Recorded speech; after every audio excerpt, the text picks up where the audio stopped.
All right, so India and Vietnam will be conducting a joint naval drill in the South China Sea amidst heightened tensions with Beijing. The two-day passage exercise, or PASEX, will begin from tomorrow. And the drills are the first one since the Galwan incident between India and China at the line of actual control in Ladakh, where India lost about 20 of its military personnel. Meanwhile, the Indian Navy's INS Kiltan has already reached Vietnam to participate in the drill. The warship reached the country with about 10 tons of humanitarian aid under India's Mission Sagar. In a statement, the Indian Navy has said, and I quote, "The current visit seeks to enhance maritime cooperation between the two navies and will also further bolster the strong bonds of friendship between India and Vietnam and will contribute to the security and stability of the region." India and Vietnam have increased high-level engagement, including defense cooperation, amidst China's growing expansionist policies. Now, earlier this week, New Delhi has handed over the first of the 12 high-speed guard boats to the country. Vietnam has time and again called out Chinese aggression in the South China Sea. All right, now to give us more perspective in terms of what's actually going to happen, we are joined in by WION Siddhant Sabila, who's joining us live on this broadcast. Good morning to you, Siddhant.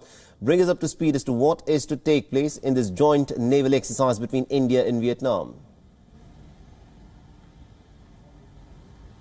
Well, these are PASEX exercises. PASEX exercises are just exercises which are non-contact and passing through a specific area.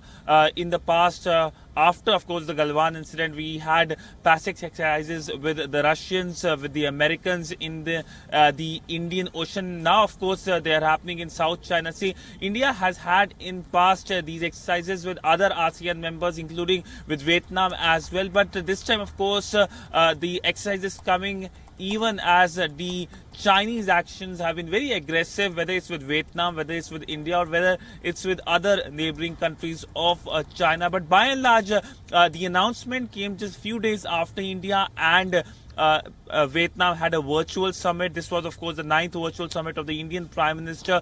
The summit, of course, happened on Monday. And there were several key focus areas from defense to security to culture, and the announcement coming just few days after, it shows that the summit was not only substantive, but there were many decisions. Of course, there are some decisions which are not public, but there are some decisions which are made public. In fact, number of MOUs were signed, but one key pillar of relationship has emerged between New Delhi and Hanoi is the defense partnership. As you highlighted, the first of the high-speed boats were given. In fact, there will be more high-speed boats which will be given in a few months' time, and 7 of these are being constructed in Vietnam itself. So largely it is defense partnership that is something that is emerging as a key link between the two countries. But earlier this year, we know that ASEAN being the host of Vietnam being the host of ASEAN had invited India for the East Asia Summit and other summits as well. So by and large, this is a relationship that will see more such developments in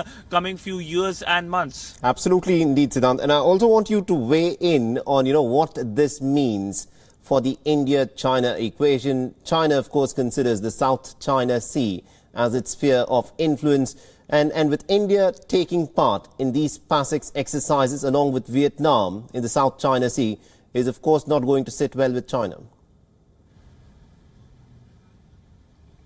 Well, this is something that will surely raise eyebrows in Beijing. We do expect a reaction from Beijing, perhaps next week, because, of course, the holiday season has begun. But largely, if you look at India's Indo-Pacific vision, or in fact, the statement made by the Indian Prime Minister at the virtual summit, he clearly mentioned that Vietnam is a key pillar of India's Act East policy and Indo-Pacific vision. Through the Indo-Pacific vision, India is connecting Indian Ocean and the Pacific Ocean, and that means India has the right to pass through international waters of South China Sea, because this exercise is going to take place in international waters. But according to the definition by the Chinese, 90% of South China Sea belongs to China. This, of course, has been dismissed by the UNCLOS, that is United Nations Law of Seas, in 2016. Beijing, of course, hasn't accepted the decision. But by and large, in the past, the Chinese have been in Indian Ocean. There have been increased Chinese presence, and even as we speak, there are 3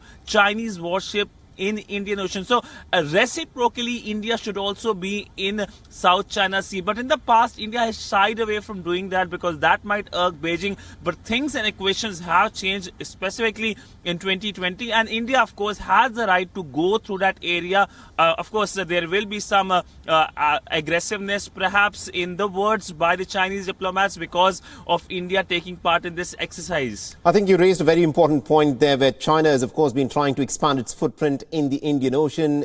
China has, in the past, described the Indian Ocean as the Indian Ocean and not India's ocean. Will India be now an important and a significant player in the South China Sea?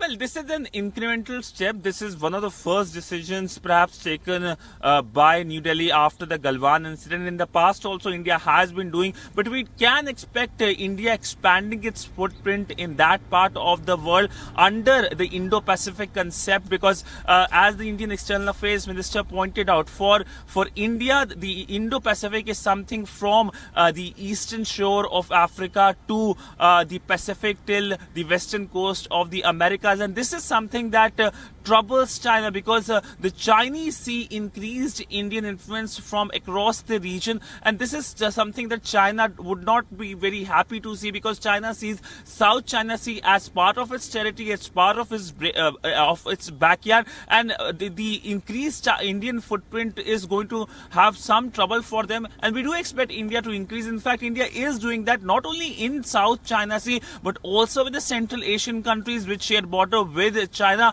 and also with Mongolia. In fact, the Mongolian envoy spoke to WION recently, and he talked about how India is the spiritual neighbor of Mongolia. Mongolia, of course, has only two neighbors, Russia and China, but he said that we are connected to New Delhi through democracy, through dharma, and this is something that, of course, China will be closely watching. And this comes even as China has been increasing its influence in South Asia. We know what's happening in Nepal, how the Chinese envoy has been meeting with various stakeholders, and this is something being noted here in New Delhi. So clearly, world has seen a complete change, and there is no definition of its own backyard. Everyone is trying to go in regions which in the past have been holy cows. Absolutely, indeed. We'll have to leave there. Thank you very much indeed, Siddhant Sibil, for joining us and getting us all those insights. A very important development there, where the naval exercises, joint naval exercises called the Pacific exercises, will take place jointly between India and Vietnam.